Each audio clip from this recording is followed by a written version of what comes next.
İçine girdik. Sürmeye devam ediyoruz. Burada bir anda hava soğudu böyle. Okyanustan soğuk hava geliyor. Tabii yokuş aşağı gitmesi rahat. Sadece frenlemek gerekiyor.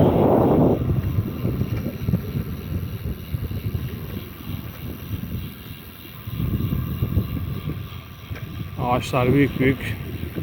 Zaman zaman yanıyorlar. Hey.